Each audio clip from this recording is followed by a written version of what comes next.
Assalamualaikum warahmatullahi wabarakatuh. Perkenalkan, nama saya Melkinanda Adrianto Sukron dengan NIM L01123108 di kelas Ekologi Populasi A. Kali ini saya akan menjelaskan tentang genetika dan ekspresi gen. Pertama-tama, kita harus mengetahui apa sih itu genetika dan ekspresi gen.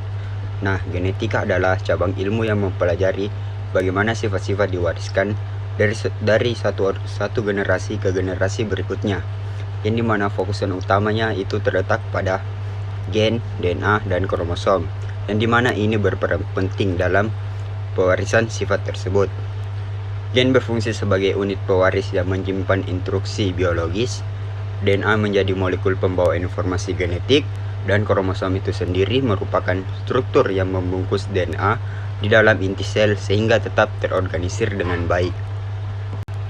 Komponen utama genetika. Komponen utama genetika yaitu meliputi gen, alel, genotip, fenotip, dan mutasi.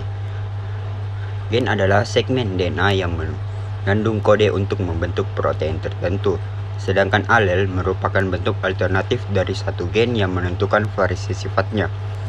Genotip menggambarkan bagaimana susunan genetik tiap individu, dan fenotip adalah ekspresi nyata dari gen tersebut, baik secara fisik maupun biologisnya.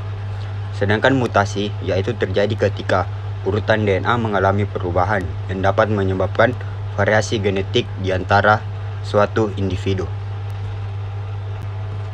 Selanjutnya, hukum Mendel.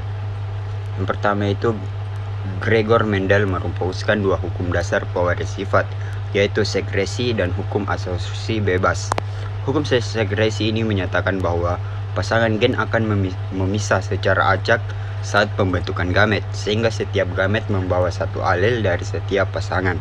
Sedangkan hukum asortasi bebas menjelaskan bahwa pewarisan satu sifat tidak mempengaruhi pewarisan sifat lainnya, yang dimana kedua hukum ini menjadi dasar bagi pemahaman modern tentang genetika dan pewarisan sifat.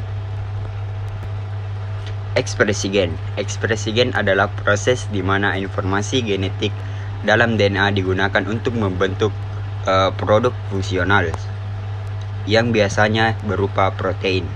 Proses ini terjadi melalui dua tahap, yaitu transkripsi, yang dimana yaitu penyalinan DNA menjadi mRNA, dan translasi yaitu penerjemahan mRNA menjadi rantai asam amino yang membentuk protein tersebut. Hasil akhir dari ekspresi gen adalah protein yang menentukan bagaimana fungsi dan sifat dalam tubuh suatu organisme. Epigenetik. Epigenetik adalah mekanisme pengaturan ekspresi gen yang tidak mengubah urutan DNA, tetapi mempengaruhi cara gen diaktifkan atau dinonaktifkan. Mekanisme ini melibatkan metilasi DNA, modifikasi histon, dan peran RNA non-kodin.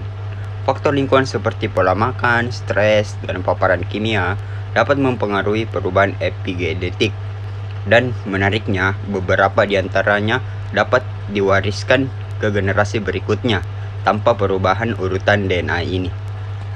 Selanjutnya, bagaimana sih hubungan genetika dan ekspresi gen ini? Nah, hubungan genetika dan ekspresi gen memiliki hubungan erat dalam menentukan karakter organisme. Genetika menjelaskan apa yang diwariskan dari orang tua ke keturunannya, sedangkan ekspresi gen menjelaskan bagaimana gen tersebut bekerja di dalam sel untuk menghasilkan sifat tertentu. Nah, kombinasi antara informasi genetik yang diwariskan dan cara gen diekspresikan inilah yang membentuk ciri-ciri fisik, biologis, dan perilaku suatu organisme. Itulah tadi penjelasan saya tentang genetika dan ekspresi gen. Kurang dan lebihnya mohon dimaafkan. Assalamualaikum warahmatullahi wabarakatuh.